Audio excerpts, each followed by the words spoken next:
देखो,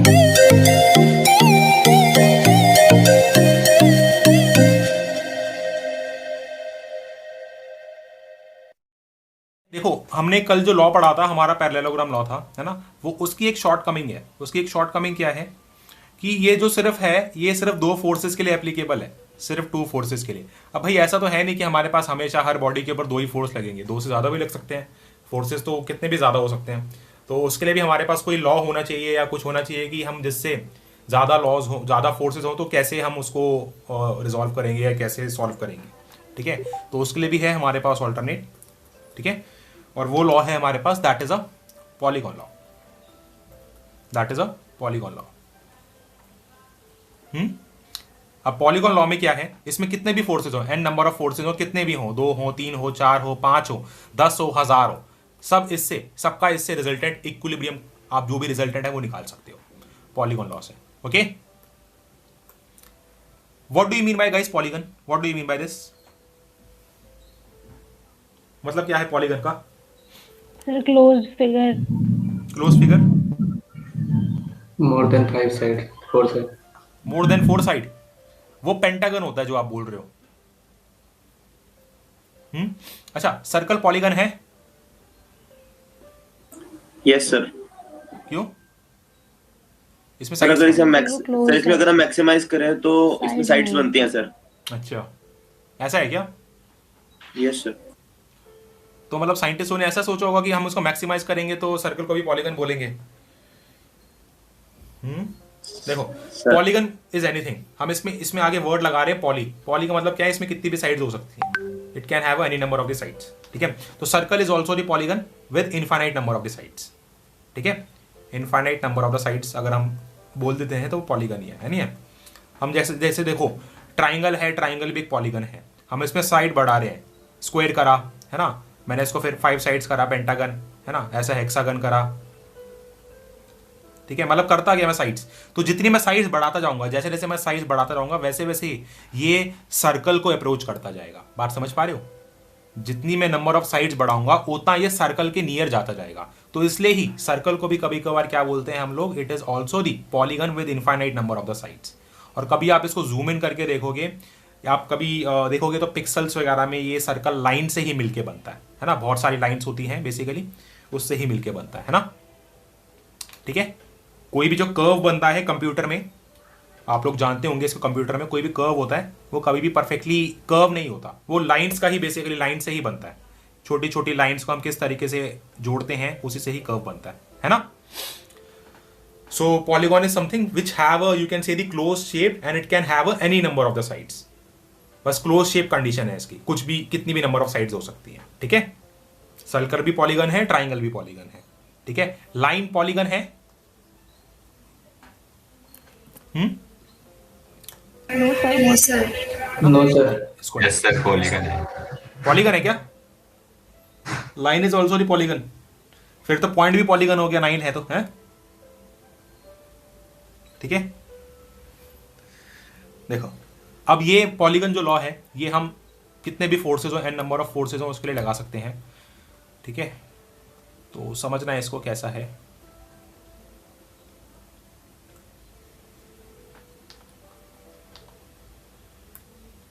देखो, सपोज ये मेरे पास एक फोर्स है, मैं अभी 3 फोर्स लेके चल रहा हूं, समझना आसान होगा 3 फोर्स के लिए। ठीक है, ये F1 मेरा फोर्स, इसके साथ मुझे ऐड करना है दूसरा force, suppose like this F2। Okay, और इसका जो एंगल है, सपोज ये F1 के रिस्पेक्ट में एंगल बना रहा है θ1। ठीक है, दूसरा मेरे पास फोर्स है F3, मैं इसको ऐसा ले लेता हूं, और ये भी सेम एंगल बना रहा है F1 के रिस्पेक्ट में θ2, और ये हो गया F3। अब मुझे इन तीनों को ऐड करना है, इन तीनों का रिजल्टेंट निकालना है।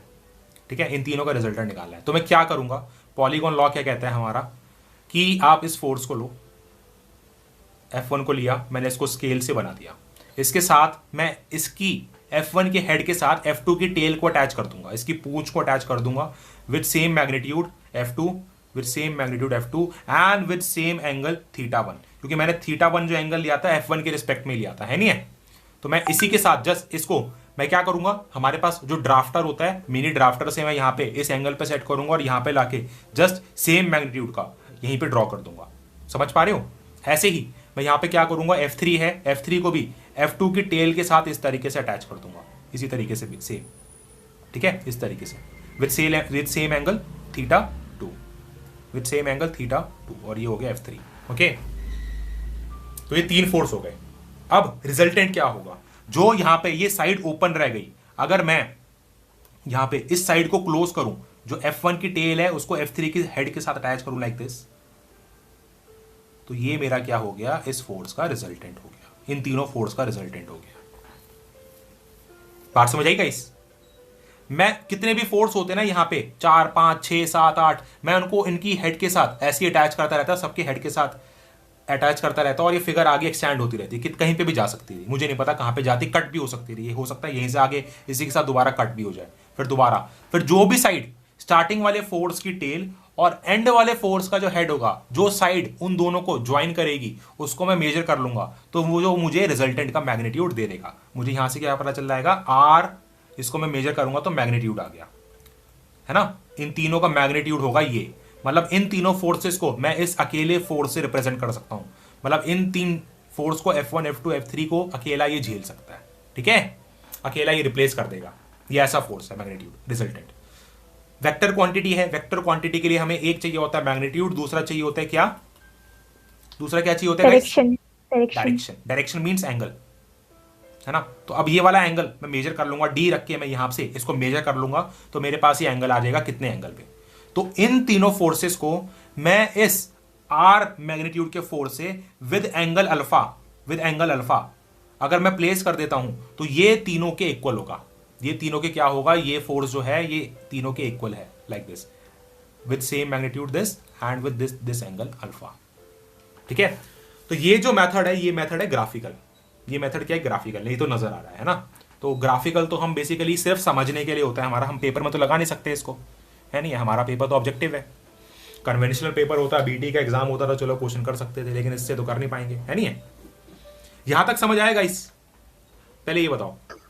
Yes sir. है ना, आगे चले इसमें। अब जो हमें प्रोसीजर लगाना है, जो मेथड लगाना है उसको समझना, ठीक है।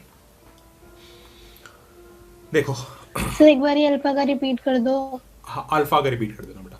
बेटा देखो, वेक्टर क्वांटिटी है, वेक्टर क्वांटिटी में हमेशा 2 चीजें चाहिए होती है हमें, है ना। एक चाहिए होता है मैग्नीट्यूड, एक चाहिए होता है डायरेक्शन। डायरेक्शन मतलब हमारे लिए मैकेनिक्स में या फिजिक्स में डायरेक्शन मतलब एंगल होता है, ठीक है। डायरेक्शन मतलब क्या होता है, एंगल होता है, ठीक है। जो लेफ्ट राइट है, अप एंड डाउन है, या कुछ भी है, अगर हमें उसका एंगल पता है तो हम कोई भी डायरेक्शन बता सकते हैं। तो हमें एंगल निकालना होता है, हमें क्या निकालना होता है, एंगल निकालना होता है। तो मैं यहाँ पे डी रख के, जो हमारा डी होता है, प्रोटेक्टर होता है 180 डिग्री, मैं यहाँ पे रख के इस एंगल को मेजर कर सकता हूँ, और मुझे ये नजर आ रहा है ये लेस देन 90 डिग्री होगा, तो जो भी ये एंगल होगा मैं उसको अल्फा बोल दूंगा, ठीक है। तो यही मेरा रिजल्टेंट का एंगल होगा, तो यही मेरा रिजल्टेंट का एंगल होगा इन तीनों फोर्सेस का, जैसे मैग्नीट्यूड हुआ, एक डायरेक्शन हुआ। ओके सर, ठीक है। देखो अब है हमारा एनालिटिकल मेथड, जो पेपर में यूज होगा और जो हमें समझना है बेसिकली। देखो जैसे कि ये 3 ही फोर्स थे यहाँ पे F1, और ऐसे ये ना ये चीज एक्सटेंड हो जाएगी, 4-5 फोर्स जितने भी हो सबके लिए एक्सटेंड हो जाएगी, मतलब ये नहीं है कि 3 के लिए है, ये जिस मैंने एज्यूम किया है ऐसा, ठीक है ना। कितने भी फोर्स हो सबके लिए तुम इसी कंसेप्ट को आगे एक्स्ट्रापोलेट कर दोगे तो हो जाएगा, ठीक है। देखो मैंने ऐसा लिया, मैं वही डायग्राम बना रहा हूं जो पीछे बनाए थे, F2 थीटा 1 लिया था, और यहाँ पे F3 इस तरीके से थीटा 3, तो ये 3 एंगल हो गए, ये 3 फोर्सेस हो गए, सॉरी, है ना। अब हमें एनालिटिकल मेथड में क्या करना है, अब मुझे इसके कंपोनेंट्स ब्रेक करने हैं। मैं एक टेबल बना रहा हूं नीचे ही, अब मुझे क्या करना है, इसके कंपोनेंट्स ब्रेक करने हैं। इसमें थोड़ा सा तुम्हें ध्यान रखना है, लॉ ऑफ रेजोल्यूशन, जो लॉ ऑफ रेजोल्यूशन आपने पढ़ा था ना, वो थोड़ा सा यूटिलाइज होगा इसमें, वो बहुत इंपॉर्टेंट है। एक तरीके से लॉ ऑफ रेजोल्यूशन के ऊपर ही बेस्ड है, आप देखोगे ना आपको पता चलेगा अभी, ठीक है। देखो तो मैं यहां पे क्या लिखता हूं, इस वाले रो में मैं सिग्मा fx x कंपोनेंट लिखूंगा, और इस वाले रो में नीचे वाले में fy कंपोनेंट लिखूंगा। तो f1 का x कंपोनेंट क्या होगा, बता सकते हो, f1 का x कंपोनेंट, F1 का x कंपोनेंट क्या होगा? हॉरिजॉन्टल है ये स्ट्रेट, क्या बोल सकता हूं बेटा मैं इसको?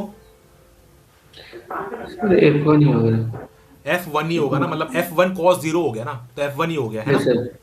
F1 cos 0 डिग्री, cos 0 क्या होता है आपका? बेसिकली 1 होता है, तो F1 ही हो गया, ये है नहीं है? ठीक है। ऐसी Fy क्या होगा? सर 0।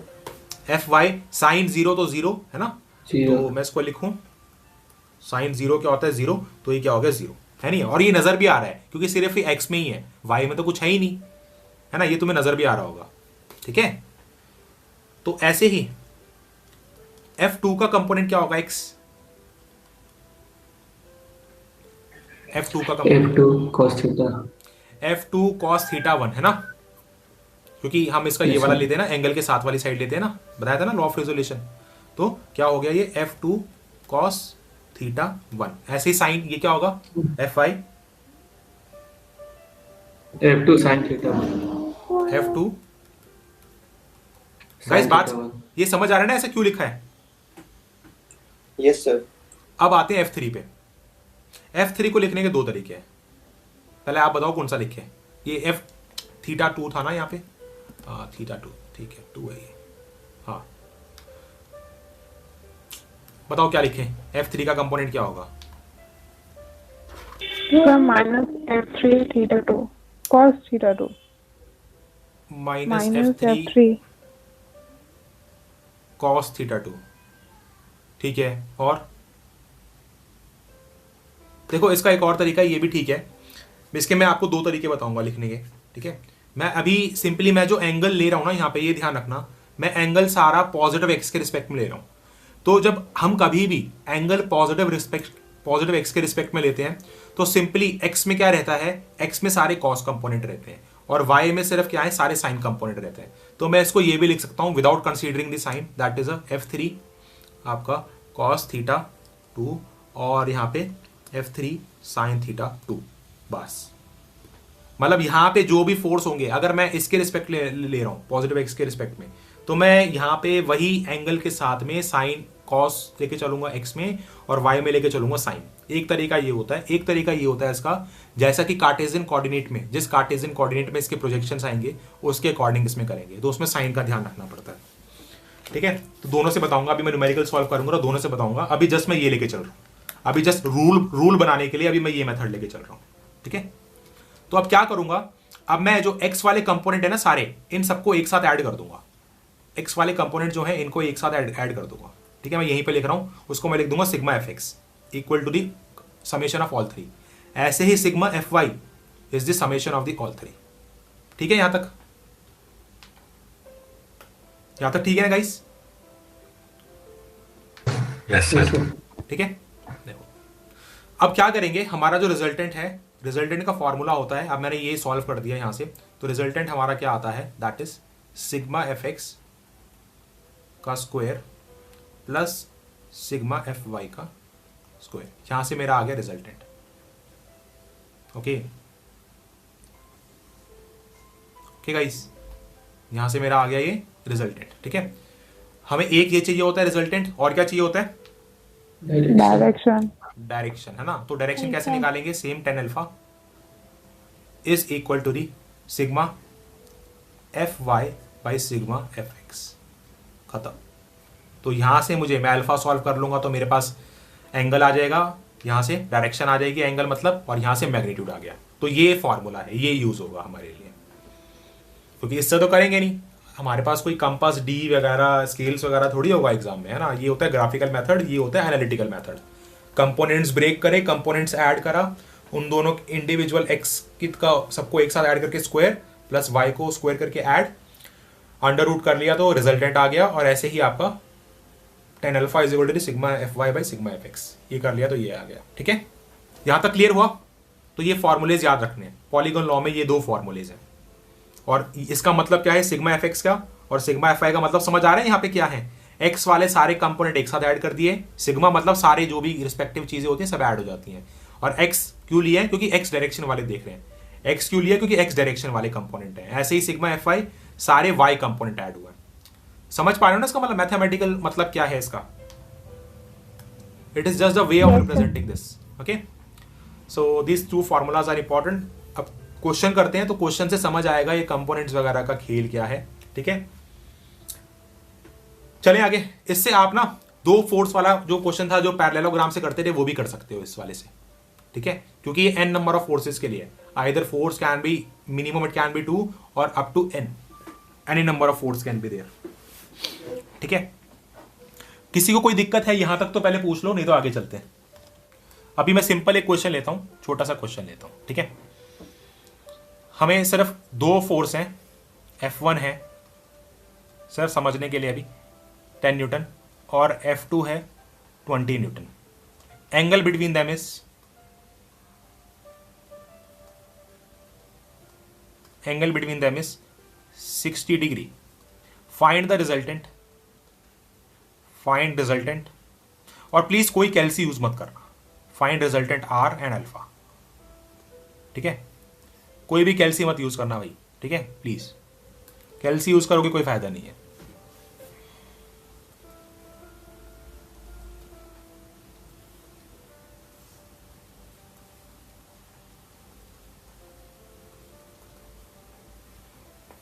F1 वाले का x कंपोनेंट क्या होगा?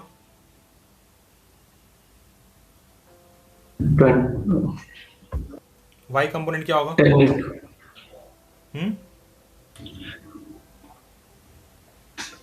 y कंपोनेंट 0 0 F2 का x कंपोनेंट सर 20 आ जा रहा है.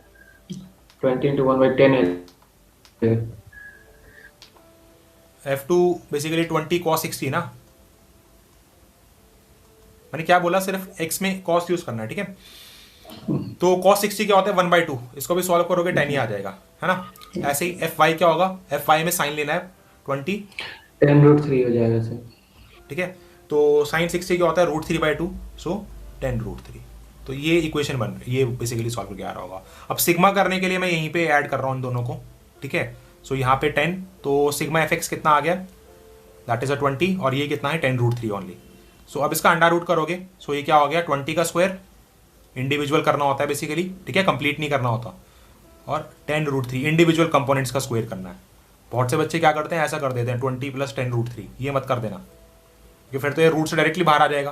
तो मतलब क्या हुआ उसका स्क्वायर करने का. ठीक है, तो आर अब देखो यहाँ पे सॉल्व कैसे होगा. ये थोड़ी सी कैलकुलेशन में दिक्कत आएगी लेकिन कुछ नहीं है. देखना 20 का स्क्वायर क्या होता है 400, है ना. 10 × √3 क्या हो जाएगा, ये 10 का स्क्वायर क्या होगा आपका, दैट इज 100, और √3 क्या हो जाएगा 3, तो 300 हो जाएगा, है ना. 300 मतलब आर कितना आ गया 700. अब यहाँ पे 2 0 बाहर तो आराम से आ सकते हैं. तो आर 10√7, और √7 मेरे ख्याल से याद होगा आप लोगों को. √7 क्या होता है, मैंने आपको शायद पहले ही बोला होगा. कुछ रूट्स वगैरह याद कर लोगे तो वो हेल्प करेगा आगे कैलकुलेशन में, है ना. √7 तो याद होगा, या नहीं होगा तो अप्रॉक्सीमेट तो कर ही लेंगे ऑप्शन देख के. कितना होता है 2.6. ओके 2.6, तो आर यहां से आपका वैसे 2.64 होता है, 26.4 न्यूटन आ जाएगा. ओके, रिजल्टेंट ये आ गया आपका. क्योंकि देखो तुम्हें इतना तो आइडिया होगा कि ये बेसिकली 4 और 9 के बीच में होगा. इसका जो आंसर होगा 4 और 9 के बीच में होगा. मतलब ये एक तरीके से 2 स्क्वायर और 3 स्क्वायर के बीच में नहीं होगा, है नहीं है. 2 स्क्वायर मतलब 4 और 9 के बीच में, तो इसका आंसर 2 और 3 के बीच में, तो 2.6 होता है, 2.64. ठीक है, तो 10 से मल्टीप्लाई करा 26.4. समझ आ रही कैसे आइडेंटिफाई करते हैं इसको भैया? आ रहे नहीं आ रहा कुछ समझ? आ रहा है sir. Yes sir. Yes sir, आगे सर. अल्फा क्या आएगा अब? अल्फा तो निकाल सकते हैं 10 10 alpha. Inverse √3/2 sigma F Y क्या आया 10√3. हाँ ये सॉल्वेबल नहीं है ना, कोई बात नहीं. √3/2. अच्छा √3/2. यस ठीक है, कोई बात नहीं, इसको ऐसे ही छोड़ देना बस, क्योंकि ये वैल्यू नोन नहीं होती हमें, है ना. 10 की फॉर्म में ये नोन नहीं होती है √3/2. ठीक है ना. ओके, लेकिन इसमें हाँ अगर मुझे ऑप्शन का आइडिया लगाना हो तो मैं क्या कुछ कर सकता हूं, ये किस रेंज में होगा आंसर. रेंज की जैसे कि मेरे को पता चल गया 10 अल्फा √3/2 है। क्या मैं इतना आइडिया लगा सकता हूँ कि ये थीटा लेस देन 30 डिग्री होगा, या थीटा ये 30 या 45 के बीच में होगा, या बेसिकली 45 से ग्रेटर होगा? ऐसा कुछ बता सकता हूँ? इनमें से कुछ ऑप्शन मार्क कर सकते हो अगर मैं बोलूं ये ABC है? कैलसी से मत करना कुछ भी प्लीज। अगर मैं ये ऑप्शन दूं तुम्हें कि क्या होगा थीटा, अल्फा, सॉरी अल्फा है ना, ये सिंबल गलत हो गया है, अल्फा, तो इसमें से क्या करेक्ट आंसर होगा अल्फा का? क्योंकि मुझे एग्जैक्टली नहीं पता, लेकिन मैं रेंज बता सकता हूं क्या कि 30 से कम होगा, 30 या 45 के बीच में होगा, या 45 से ग्रेटर होगा? Sir option B. 45 से ग्रेटर होगा सर, सी। 45 से ग्रेटर होगा? अच्छा मुझे एक सर बात ऑप्शन बताओ, option B. Option B, B option B है। यस, ऑप्शन बता बी सकते हैं yes. Smartly? Option yes B. Sir. ठीक है, देखो अब बताता हूँ कैसे। 1045 की वैल्यू पता है क्या होती है? 1। 1045 होता है 1, तो √3/2 ऑब्वियसली बात है 1 से कम होगा। तो यहां से ये तो समझ आ गया ये ऑप्शन तो है ही नहीं। अब आती है बारी 1030 की और 45 की, इन दोनों में से। तो 1030 की वैल्यू क्या होती है? 1/√3। 1/√3। तो 1/√3 होता है 0.57। ठीक है, बेसिकली 1/1.7 करोगे तो आसपास इसी के आएगा। तो ये क्या है? इससे ज्यादा ही है, ये वाला नंबर क्या है? ग्रेटर है 1/√3 से। तो ये पता चल गया इसके बीच में आएगा आंसर। इतना तो हमने मतलब दिमाग लगा ही लिया है ना। ठीक है, और इसका मैं तुम्हें एग्जैक्ट आंसर बताऊं तो इसका आंसर है 40.89। ठीक है, ये आंसर है, तो देख लो। ठीक है, तो इतना तो अप्रॉक्सीमेट हम कर ही सकते हैं, थोड़ा सा अगर हम दिमाग लगाएं, थोड़ा सा तो करें तो हो जाएगा, है ना? इतना तो हो जाएगा। एग्जैक्ट आंसर नहीं बता सकते, एग्जैक्ट ये आंसर नहीं बता सकता मैंने कैलसी से बताया, मुझे भी नहीं पता। ठीक है, लेकिन हाँ रेंज में कर सकता हूँ डिसाइड, मैं रेंज कर सकता हूँ। कभी कभार पेपर में क्या होता है मैं आपको बताऊं, टू बी वेरी फ्रैंक, इस टाइप के क्वेश्चन में वो डायरेक्टली एंगल दे देते हैं। पेपर बनाने वाले, सेटर बनाने वाले, क्या उनको पता होता है कि कैलसी अलाउड नहीं है, लेकिन वो ऑप्शन काफी दूर दूर देते हैं। तो थोड़ा सा ऑप्शंस को अगर तुम जज कर पाओगे तो करेक्ट आंसर बता देते हैं स्टूडेंट्स यहाँ पे। जैसे मैं यहीं पे तुम्हें, अगर मैं यही ऑप्शन दे देता तुम्हें कि अल्फा मैंने यहाँ पे 30 डिग्री दिया है, एक मैंने यही आंसर दिया है अल्फा 40.89 डिग्री, एक मैंने यही आंसर दिया है 45 डिग्री, और एक मैंने सपोज ये दिया है 50 डिग्री, तो तुम थोड़ा स्मार्टली गेस करके बता सकते थे। क्योंकि 30 हमें पता है क्या होता है, 45 हमें पता है, और हमें ये तो पता था कि हमारा √3/2 आ रहा है, तो किस रेंज में है ये। तो यहां से भी हम 40/89 ये लगा सकते थे, अगर हमें चाहे पता है इसको सॉल्व करना है चाहे नहीं पता है। नहीं है बहुत मतलब टफ हो गया क्या ये कुछ? ठीक है, और बहुत बारी ऐसे क्वेश्चंस बेटा आ जाते हैं, बहुत बारी ऐसे फंसा देते हैं क्वेश्चंस में जहां पे हम एंगल कैलकुलेट नहीं कर सकते, लेकिन वहां पे फिर क्या वर्क करता है, वहां पे यही चीज वर्क करती है। ठीक है, तभी कह रहा हूं ये ट्रिग्नोमेट्रिक वैल्यूज याद होनी चाहिए सबको। चले आगे। Yes sir. पैरेललोग्राम लॉ में आगे चलते हैं थोड़ा सा और। अच्छा हाँ, मैं तुम्हें क्वेश्चन करवा रहा था इसमें दो मेथड से। अब मैं वो तुम्हें मेथड बता रहा हूँ, ये तो यहाँ तक तो हो गया होगा, ये सबके मेथड से। इसमें कोई दिक्कत है किसी को? सिग्मा एफएक्स सिग्मा एफआई में है तो एक बार पूछ लो, नहीं तो इसमें आगे थोड़ा सा और एक्सटेंड करते हैं इसको। आई होप यहाँ तक तो क्लियर होगा सबको, है ना? सर है ना? Yes, sir. ये तो बेसिक था, ये तो पैरेललोग्राम से भी हो Yes, सकता है वैसे। देखो अब suppose we have a 3 forces,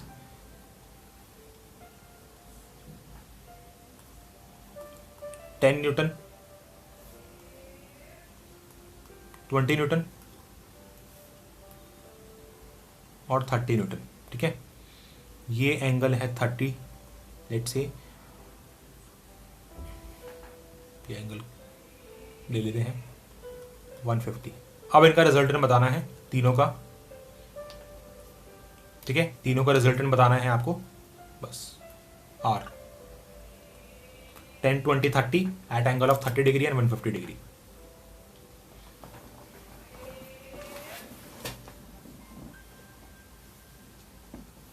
हो जाएगा, ट्राई करना। मैं दो मेथड से करवाऊंगा ये वाला क्वेश्चन तुम्हें, जो भी तुम्हें अच्छा लगे तो वो कर सकते हो। सबसे पहला मेथड 1 जो मैंने अभी पढ़ाया था वो लगा रहा हूं मैं। ठीक है, तो मेरे को यहां पे सिग्मा एफएक्स की इक्वेशन लिखनी है। सिग्मा एफएक्स में अब क्या क्या आएगा मैं डायरेक्ट लिख रहा हूं। तो 10 आएगा, ये तो है ही है 10, है ना? एक्स में ही है ना, तो उसको 10 लिख दूं। और क्या होगा 20 cos 30। फर्स्ट मेथड में मुझे क्या करना है, मुझे कुछ नहीं करना, जो भी एंगल इस वाले फोर्स के साथ में है, मतलब पॉजिटिव एक्स के साथ में है, वो एंगल लूंगा और हॉरिजॉन्टल में कॉस लगाता जाऊंगा और वर्टिकल में मतलब वाई में साइन लगाता जाऊंगा, बस और कुछ नहीं करना। आंख बंद करके एक्स में कॉस लगा दो और वाई में साइन लगा दो, बस एंगल का ध्यान रखना है, एंगल आपका पॉजिटिव एक्स के साथ में होना चाहिए पूरा, ठीक है। तो यहां पे क्या होगा, 10 + 20 cos 30, कॉस लगा दिया, ऐसे ही प्लस 30 cos 150, खत्म, cos 150। मैंने कुछ भी साइन वगैरह का कुछ मैंने ध्यान नहीं करा, सिर्फ मैं कॉस लगाता गया, है ना। अब 10, इसको सॉल्व करते हैं। cos 30 की वैल्यू क्या होती है आपकी, 10√3 √3/2 3/2, तो क्या हो जाएगा यहाँ पे 5√3, 10 5√3 होगा ना बेटा। और cos सर 150 क्या होता 10√3 है, होगा। अच्छा 20 है, ओके, सर 10√3 और 20 है। हाँ हाँ ठीक है, ठीक है। सो cos 150 क्या होता है हमारा, सर -1/2। माइनस नहीं नहीं नहीं 1/2 नहीं, -1/√3, 2√3/2 मतलब माइनस का, ठीक है। सो -30 × √3/2, माइनस का √3/2 इज cos 150। सो यहाँ पे क्या आ जाएगा, -15√3। हाँ 10 + 10√3 -15√3, इसको सॉल्व करेंगे, इसको भी यहीं छोड़ रहा हूं मैं, ठीक है। एक तरीका ये है, एक तरीका ये है। अब मैं यही सेम इक्वेशन दूसरे तरीके से फॉर्म कर रहा हूं, ठीक है। एक तरीका ये है, इसका फायदा क्या है, इसमें हमें साइन का ध्यान नहीं रखना पड़ता, साइन का ध्यान नहीं रखना पड़ता, ठीक है, कि क्या लगाना क्या नहीं लगाना, सिंपली एक्स के साथ कॉस लगाते जाओ, वाई के साथ साइन लगाते जाओ। लेकिन इसमें नुकसान क्या है कि साइन और कॉस की वैल्यू याद होनी चाहिए पूरी 360 तक, या उनका टी रेशियो याद होना चाहिए, ठीक है। ये है दूसरा मेथड। इसमें क्या है, इसमें मैं सिंपली फर्स्ट कंपोनेंट तो 10 ही रहेगा एज इट इज, दूसरा कंपोनेंट क्या होगा, उसमें मेरे को साइन लगाना पड़ेगा, साइन, और जिस क्वाड्रेंट में वो फॉलो हो रहा है, जिस क्वाड्रेंट में फॉल कर रहा है कंपोनेंट, उसके हिसाब से एंगल लूंगा। मतलब यहां पे हमेशा एंगल 90 से कम ही रहेगा इस वाले मेथड में। तो यहां पे 20 का क्या हुआ, 20 का कंपोनेंट यहां पे आएगा, तो ये भी सही, यही रहेगा 20 cos 30, है ना, यही रहेगा ना। अब 30 के कंपोनेंट को मैं क्या लिख सकता हूं, अगर मैं एंगल, आपका ये स्ट्रेट लाइन 180 डिग्री होता है, तो मैं इसके हिसाब से देख लूं तो ये 30 हो गया बचा हुआ, है ना। 150 यहां से था तो यहां से 30 हो गया, ठीक है। तो मैं इसको क्या लिख सकता हूं, अब ये नेगेटिव एक्स की तरफ पॉइंट कर रहा है, ये इधर है ना एरो इसका, नेगेटिव एक्स की तरफ, जैसा पहले रिजल्ट उसमें पढ़ रहे थे लॉ ऑफ रेजोल्यूशन में। तो यहां पे क्या होगा, माइनस का 30 न्यूटन इंटू cos 30, खत्म, ये इक्वेशन बन जाएगी, ठीक है। बात समझ आ रही है गाइस, ये समझ आया मैंने Yes, कैसे sir. फॉर्म किया। ये जैसे Yes, पहले sir. आपको याद होगा लॉ ऑफ रेजोल्यूशन में कर रहे थे ना, जिस क्वाड्रेंट में आ रहा था कंपोनेंट, उस क्वाड्रेंट में सॉल्व कर रहे थे, तो ये उससे उसके हिसाब से किया। और ये हमने किस हिसाब से किया, ये हमने एंगल, सारे एंगल जो लेने पॉजिटिव एक्स के रिस्पेक्ट में लेने हैं, और एक्स में लगाते जाओ कॉस, वाई में लगाते जाओ साइन। तो आप कोई भी मेथड लगाओ आंसर सेम आएगा। आंसर अगर अलग अलग आता है तो मतलब कुछ ना कुछ गलती करिए, ठीक है। तो चाहे ये मेथड फॉलो करो, चाहे मेथड 1, किसी किसी को मेथड 1 समझ आता है, किसी किसी को 2 समझ आता है। मेथड 1 का फायदा ये है कि इसमें हमें साइन का ध्यान नहीं रखना पड़ता, बहुत सारे बच्चे साइन का ध्यान नहीं रख पाते कि नेगेटिव है पॉजिटिव है, तो उसके लिए ये बेनिफिट है। लेकिन इसमें नुकसान क्या है कि ये वैल्यूज याद होनी चाहिए साइन कॉस की पूरी 360 तक। और सेकंड मेथड में फायदा क्या है, इसमें वैल्यू हमेशा 90 से कम रहती है, तो ये फायदा है, 90 से कम सबको वैल्यू याद रहती है। लेकिन ये नेगेटिव पॉजिटिव का ध्यान रखना पड़ेगा यहाँ पे कि किस क्वाड्रेंट में आपका क्या है, फोर्स फॉल कर रहा है, ठीक है। और मैं हमेशा यहाँ पे फोर्स जो बनाऊंगा ओरिजिन से बाहर की तरफ बनाऊंगा, ओरिजिन से बाहर जाते हुए बनाऊंगा, ठीक है। समझ आया है, कंफ्यूज हो गए दोनों मेथड में? आ गया सर। तो किसी किसी बुक में क्वेश्चन जो सॉल्व करा होता है इस मेथड से करा होता है, किसी किसी बुक में इससे करा होता है। तो आपको जो ठीक लगता है वो लगाना, आंसर सही आना चाहिए। चाहे देखो सॉल्व करके देख लेते हैं इसको।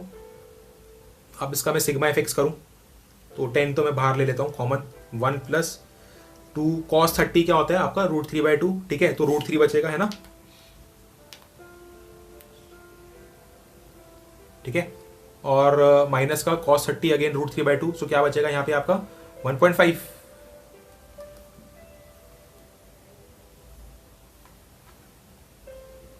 और √3 है ना। तो यही है बेसिकली, आप यहां से भी 10 कॉमन लोगे तो यही इक्वेशन आएगी, है ना। ठीक है, यहां तक ये समझ आ गया ना। ऐसे ही मैं y की फॉर्म कर सकता हूं, यही सेम तरीके से मैं y की फॉर्म कर सकता हूं और मैं r वाले रिजल्ट में डाल दूंगा तो r आ जाएगा। ठीक है, मैं इसको यहीं पे छोड़ रहा हूं आपके लिए। अब इसको आगे एक्सटेंड करके आप r निकाल लेना इसका। ठीक है, r मुझे निकाल के बता देना। ओके गाइस, आगे चले। अब मैं तुम्हें एक मेन बात बताऊं, पॉलीगॉन लॉ ज्यादा इंपॉर्टेंट नहीं है। Polygon law is not very much important as compare to the parallelogram law. क्यों? क्योंकि पॉलीगॉन लॉ का तो थोड़ा जो क्वेश्चन होता है लेंदी बनता है। आप देखोगे इसमें जितने मैं फोर्स बढ़ाता जाऊंगा उतने कंपोनेंट बढ़ते जाएंगे, जितने कंपोनेंट बढ़ेंगे उतनी कैलकुलेशन बढ़ती जाएगी, है नहीं है। अब एग्जाम में हमारे पास कोई कैलकुलेटर तो अलाउ है नहीं, तो एग्जामिनर जनरली पॉलीगॉन लॉ के क्वेश्चंस नहीं देते हैं, जनरली नहीं देते हैं। ठीक है, जनरली क्वेश्चंस आता है तो ये फॉर्मूले बेस्ड ज्यादा आते हैं। ये वाला फॉर्मूला काफी बारी आया हुआ है, ये वाला फॉर्मूला काफी बारी आया हुआ है डायरेक्ट। लेकिन अगर आ जाए तो तुम तभी भी कर सकते हो, क्योंकि मैंने तुम्हें बता दिया। ठीक है, Yes, sir. चलो अब एक क्वेश्चन दे रहा हूं, प्लीज करना उसको। अच्छा क्वेश्चन है, PYQ है basically.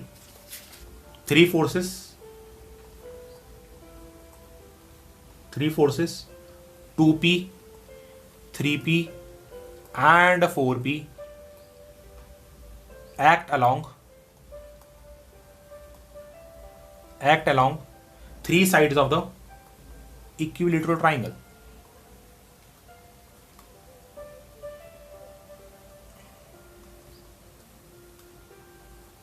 Triangle taken in order. ठीक है, 3 फोर्स है, 2p का, 3p का और 4p का। ये लग रहे हैं 3 साइड्स ऑफ द ट्राइंगल के along, 3 sides of the equilateral triangle के अलाउंग, टेकन इन ऑर्डर। ठीक है, find the magnitude of the resultant. Find magnitude of resultant करो।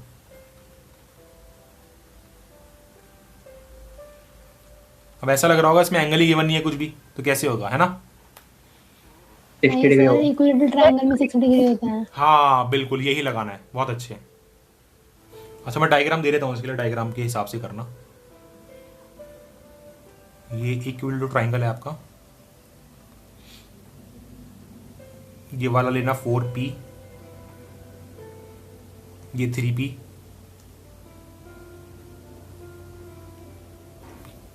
ठीक है, इसके हिसाब से करना।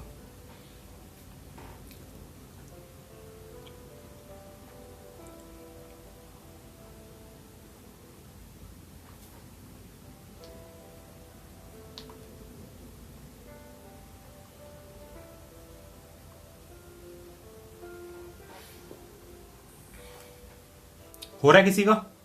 सिग्मा एफ एक्स आ रहे हैं, चलो इसको पार्ट्स में करते हैं। पहले मुझे सिग्मा एफ एक्स बताना, फिर सिग्मा एफ वाई बताना, फिर आर निकालना। पार्ट्स में बताना, डायरेक्ट आर ना बता के पहले सिग्मा एफ एक्स बताओ। आया किसी का sigma F x? 11p/2। 11p/2। देखो 3 फोर्सेज है, मैं इसको ओरिजिन मान लेता हूं। ओरिजिन से हमेशा फोर्स बाहर जाने चाहिए, तो मैं अगर ये कार्टेशियन कोऑर्डिनेट यहाँ पे ले लूँ तो यहाँ से तो ये वाला फोर्स 2p तो बाहर ही जा रहा है, और ये एंगल आपको पता है हमेशा 60 डिग्री होगा सब साइड्स का। इक्विलेटरल ट्राइंगल है ना। तो अब मुझे सारे फोर्सेस बाहर की तरफ बनाने हैं इस ओरिजिन से, है ना। तो 2p तो ऑलरेडी है ही है बाहर की तरफ, 60 एंगल हो गया। उसके बाद ये 4p ओरिजिन की तरफ आ रहा है, तो मैं इसको यहाँ पे एक्सटेंड कर सकता हूँ from the law of transmissibility like this. तो ये हो गया 4p, और तीसरा फोर्स बचा 3p। मैं इसको शिफ्ट करके यहाँ पे ले आऊँगा तो इससे नीचे बना दूंगा ऐसे, इस तरीके से, ठीक है। तो ये भी अब आपका है 60। अब सॉल्व कर सकते हो। इस डायग्राम को सॉल्व करना है तुम्हें, इस डायग्राम को, नीचे वाले को।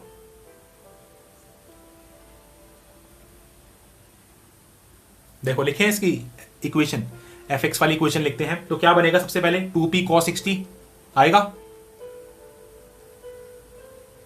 2p cos 60 है ना। और क्या आएगा उसके बाद? 4p। Yes sir. Negative x में है तो नेगेटिव एक्स, नेगेटिव 4p लिख देता हूं मैं डायरेक्टली, ठीक है। उसके बाद और क्या है? 3p cos 60 नीचे की तरफ है, तो ये वाला कंपोनेंट पॉजिटिव ही होगा। मेथड 2 लगा रहा हूं इसमें, ठीक है। तो ये क्या हो गया? प्लस का 3p cos 60, है ना? ये इक्वेशन बनी है ये वाली किसी की? Yes sir. ये बनी थी, फिर कैलकुलेशन में गलती हुई होगी कुछ ना कुछ। cos 60 क्या होता है 1/2, तो हो गया p माइनस 4p तो है ही है। cos 60 अगेन 1/2, तो क्या हो जाएगा 1.5p। ठीक है, तो यहां से क्या आएगा 2, सही हुआ क्या, कुछ गलती हुई है?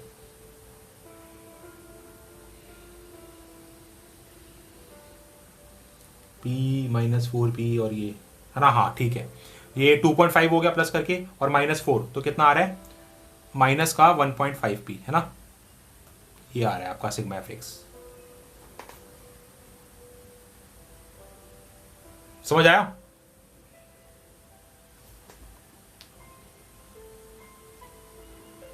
सही Yes, डायग्राम sir. कैसे फॉर्म किया? क्या कह रहे हो? अरे ट्रायंगल कैसे फॉर्म किया? मतलब हम नीचे से बेस से भी तो स्टार्ट कर सकते थे 2p। यहां से ये डायग्राम में गिवन है बेटा, आपको ये सीक्वेंस गिवन है, जो डायग्राम गिवन है तो उसके हिसाब से चलोगे आप। ठीक है, हाँ, अब अगर आप उसके अलग डायग्राम लोगे तो फिर अलग आंसर आएगा। जब डायग्राम दिया है तो आपको फिर इसके हिसाब से चलना पड़ेगा ना। अब सिग्मा एफ आई क्या करना होगा? अब सिग्मा एफ आई अगेन ऐसे ही, तो अब क्या करना पड़ेगा 2p साइन 60 कॉस की जगह साइन, और ये 4p का तो कोई कंपोनेंट होगा ही नहीं यहाँ पे, है ना, क्योंकि परफेक्टली हॉरिजॉन्टल है तो ये 0 हो गया। और इसका क्या होगा 3p का नीचे की तरफ नेगेटिव, तो ये नेगेटिव में आएगा, नेगेटिव का 3p साइन 60, ये है। ठीक है, साइन 60 क्या होता है √3/2, है ना, और इसके साथ क्या है 2p, सो क्या हो जाएगा 2p √3/2, सो इसको मैं डायरेक्टली लिख देता हूँ √3/p, है ना, हाँ, इंटू माइनस मतलब 3p, तो इसको डायरेक्टली लिख दें 1.5 √3p। ओके, अब इसको मैं सॉल्व करता हूँ, p √3 में कॉमन ले लूँ फ्रॉम द बोथ साइड्स, तो then that will be the 1 minus 1.5। ठीक है, सो कितना आ जाएगा ये पॉइंट माइनस का 0.5 इंटू √3, सो ये बेसिकली अगर मैं तुम्हें बताऊं सॉल्व करके तो ये 0.86 होता है, मतलब √3/2 ही है ये, तो √3/2 0.86p होता है।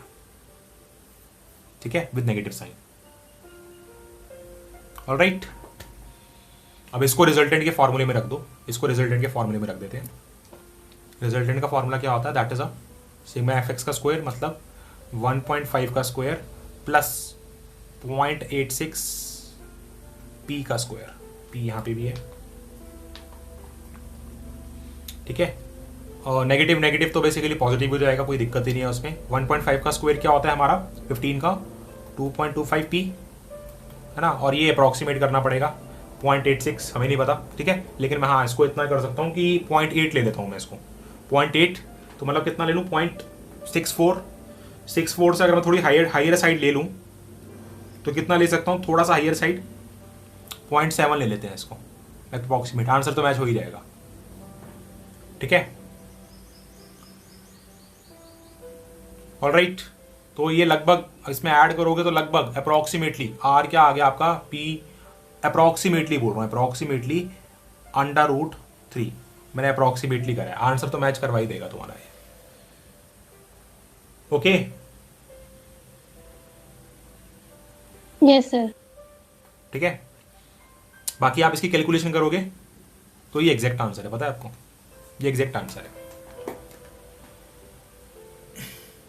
ठीक है, क्योंकि यहाँ पे 0.86 है ना, इसका स्क्वायर करोगे 1.5 तो 22, ये तो हो गया, ये लगभग इतना ही बैठता है, इतना ही बैठेगा, ये 0.75 ही बैठेगा ये। ठीक है, 0.75 हो गया, 2.25 है ये, तो 3 ही हो गया, तो √3 हो गया। सो इस तरीके से आपको कैलकुलेशन एग्जाम में करनी पड़ेगी। ठीक है, अब चलते हैं आगे, हमारे पास नेक्स्ट थ्योरम, एक थ्योरम होती है जिसको बोलते हैं लैमिस थ्योरम, बहुत इंपॉर्टेंट है, इसके ऊपर काफ़ी क्वेश्चन आते हैं। लैमिस बेसिकली कोई टर्म नहीं है, नाम है किसी का, जिसने थ्योरम दी थी उसका नाम है। ठीक है, it is based upon the sine rule. Mathematics में हमारे पास एक रूल होता है, sine rule, cosine rule, tangent rule, ये बेसिकली उनमें से साइन रूल के ऊपर बेस्ड है। ठीक है, साइन रूल का ही एप्लीकेशन है और कुछ नहीं है। सुना है साइन रूल का नाम? ये क्वेश्चन भी आता है बहुत बारी कि लैमिस थ्योरम किस चीज़ के ऊपर बेस्ड है, it is based upon the sine rule.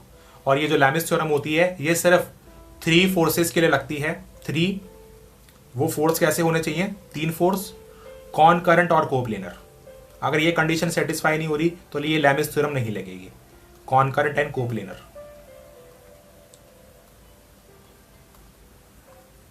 Alright, इसी कंडीशन में लगेगी ये साइन रूल। ठीक है, 3 फोर्स जो कि कैसे होने चाहिए? कॉन्करेंट। कॉन्करेंट का मतलब क्या होता है? एक ही पॉइंट से जो निकलते हैं फोर्सेस। बिल्कुल, जो सेम पॉइंट से पास होंगे। कॉन्करेंट मीन सेम पॉइंट से पास होंगे। ठीक है, और को प्लेनर मीन्स सेम प्लेन में होंगे तीनों। ठीक है, मतलब एक्स वाई है तो एक्स वाई में ही होंगे और कोई प्लेन नहीं होगा, तो तभी ये थ्योरम एप्लीकेबल है। इसकी ये एप्लीकेबिलिटी की। अब देखते हैं क्या है।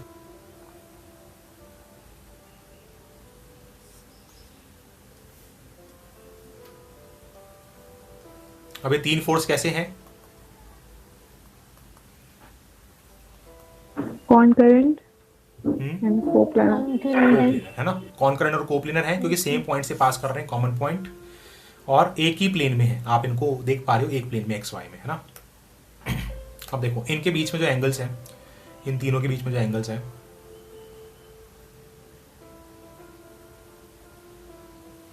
सपोज मैं इसको बोल देता हूँ अल्फा, F2 वाले को बीटा, F3 को गामा।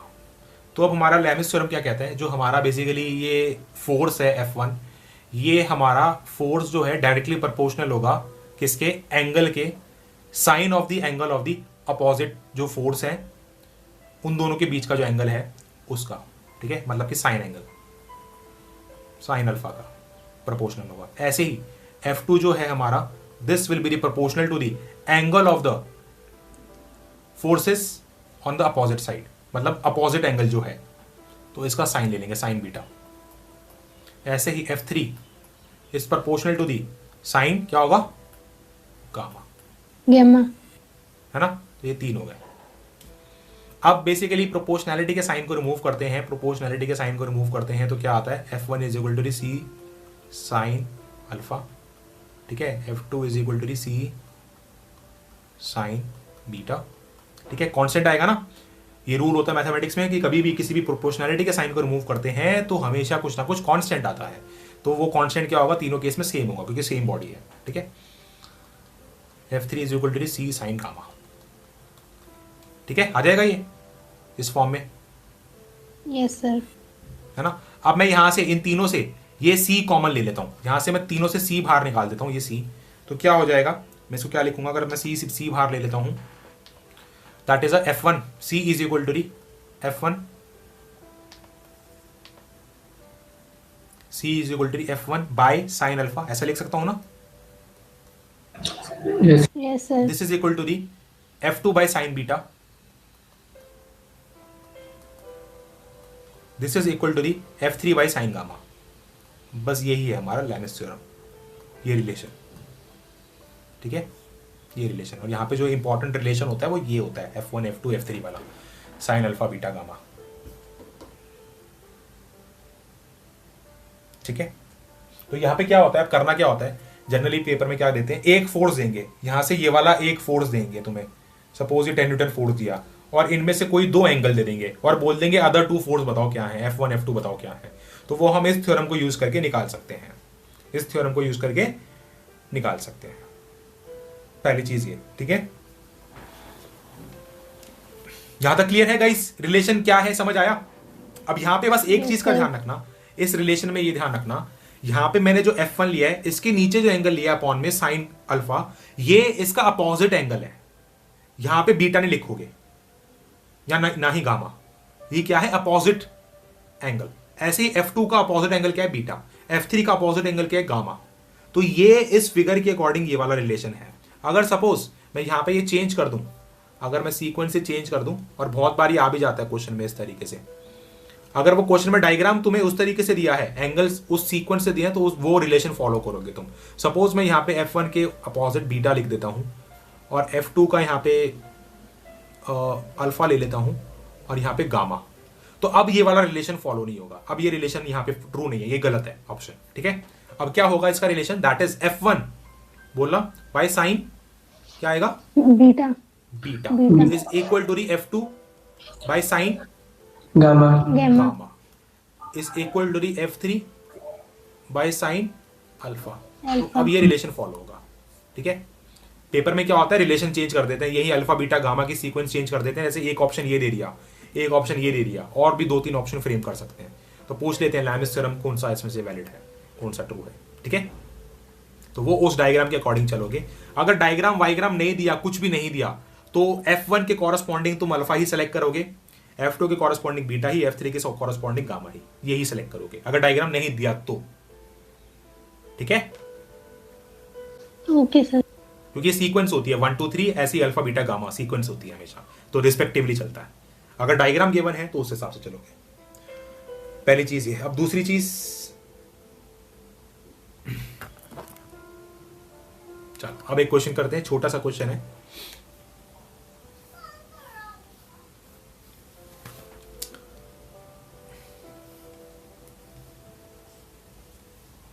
F1 और F2 निकालना है आपको, और ये फोर्स हमारे पास है 100 न्यूटन।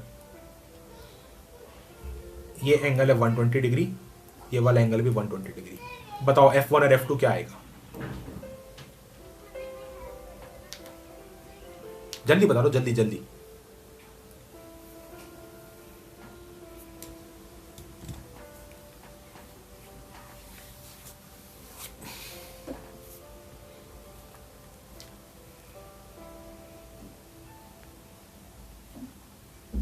इतना टाइम लगेगा क्या इसमें? Sir 100 Newton. 100 ही आएगा ना, तीनों एंगल सेम होंगे ना, यस सर, तीनों सेम आएंगे सर। तीनों एंगल सेम आएंगे, ठीक है। तीनों एंगल सेम होंगे तो तीनों के साइन कट जाएंगे, साइन अल्फा बीटा गामा। तो ये तो देखने वाला है क्वेश्चन, देखने की जरूरत ही नहीं थी इसमें कुछ, ये तो देख के हो जाएगा, ठीक है। ऑलराइट। और हाँ एक चीज और, ये रिलेशन तब वैलिड है जब बॉडी इक्विलिब्रियम में है। ये जो रिलेशन तब वैलिड है when body is in equilibrium, ठीक है। ये रिलेशन तब फॉलो होगा जब body is in equilibrium. Equilibrium का मतलब क्या है? बॉडी स्टेबल है, मतलब ये तीन फोर्स लग रहे हैं लेकिन तभी भी मूव नहीं कर रही है वो, इस तरीके से, है ना।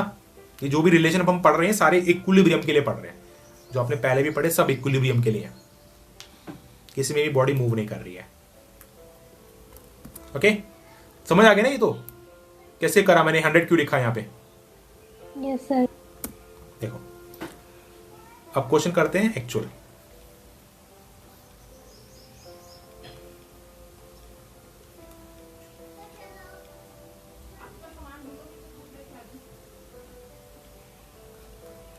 F1 F2 find the F1 F2। F1 और F2 बताओ। अब यहां पे ये साइन वगैरह की वैल्यू याद होनी चाहिए आपको, क्योंकि इसमें साइन यूज होगा, इसका कोई ऑल्टरनेट नहीं है। पहले वाले उसमें तो कर लो कि साइन की वैल्यू याद ना हो, यहाँ पे साइन 180 तक याद होना चाहिए, ठीक है। और बेसिकली 3 साइन यूज होंगे यहाँ पे, 135, 120 और 150, ठीक है। मैं लिख भी देता हूँ, बाकी आप इसको याद भी करना। 120 कितना होता है हमारा, √3/2। 135 1/√2 और 150 1/2, क्योंकि ये वैल्यूज यूज होंगी लैमिस थ्योरम में, ये वैल्यूज यूज होती है सारी, ओके। यहाँ पे अब लैमिस थ्योरम में फॉर्म करूं तो तुम्हें लग रहा होगा, किसी को लग रहा होगा सर आपने सारे एंगल तो दिए नहीं है, आपने एक ही एंगल दिया है, बेवकूफ बना रहे हो हमें, ऐसा लग रहा है कि किसी को? सर लग रहा होगा किसी को, यार बता दो सच्ची सच्ची। इनकम्प्लीट क्वेश्चन है ये या कंप्लीट है? सर कंप्लीट है सर। कंप्लीट है ना? ये पता है ना ये 90 का सिंबल होता है?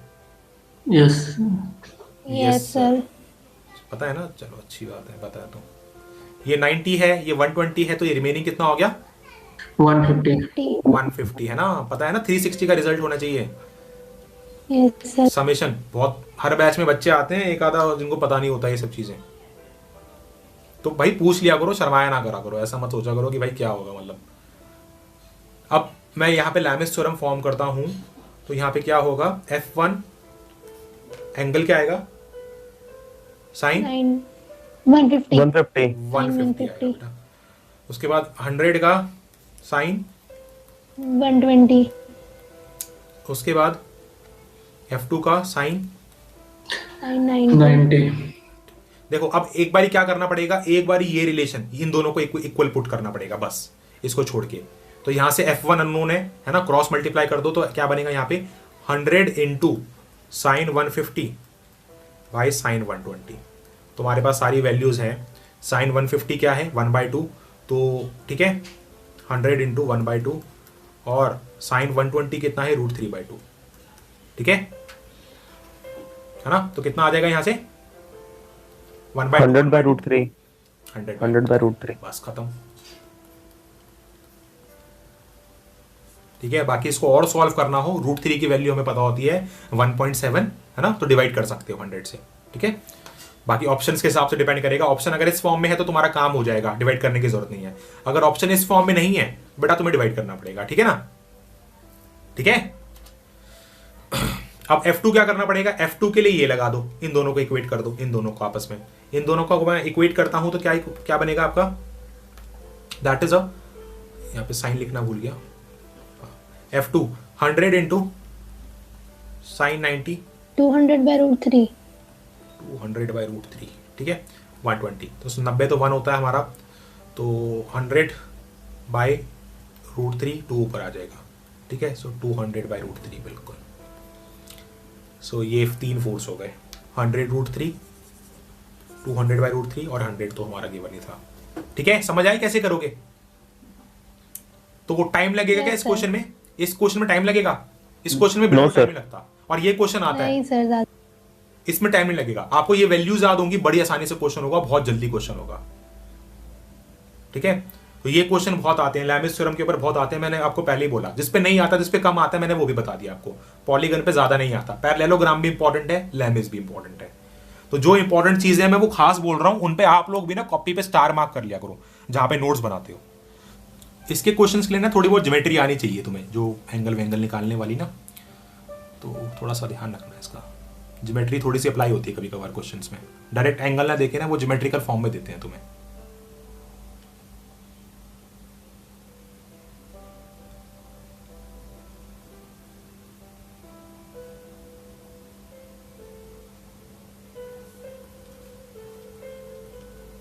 यहाँ पर जैसे जो देखो, चलो मैंने यही दे दिया, एक कोई ऑब्जेक्ट है यहाँ से बंधी हुई है एक स्ट्रिंग से, यहाँ से वॉल से, है ना। यहाँ पे इसका जो वेट है ऑब्जेक्ट का, ये सपोज कोई सिलेंडर है ऐसा लटका हुआ है, इसका जो वेट है 100 न्यूटन है, और यहाँ पे तुमने F1 फोर्स लगा के इसको उठा दिया, ठीक है। अब इस स्ट्रिंग के अंदर भी कोई टेंशन होगी, स्ट्रिंग क्या है, इसके अंदर कोई खिंचाव होगा, ये निकालना है तुम्हें, इसके अंदर खिंचाव कितना होगा और ये F1 कितना होगा। और यहाँ पे जो एंगल बना रहा है, ये एंगल सपोज आपका 30 डिग्री बना रहा है। बस ये पूरा क्वेश्चन है, हो जाएगा।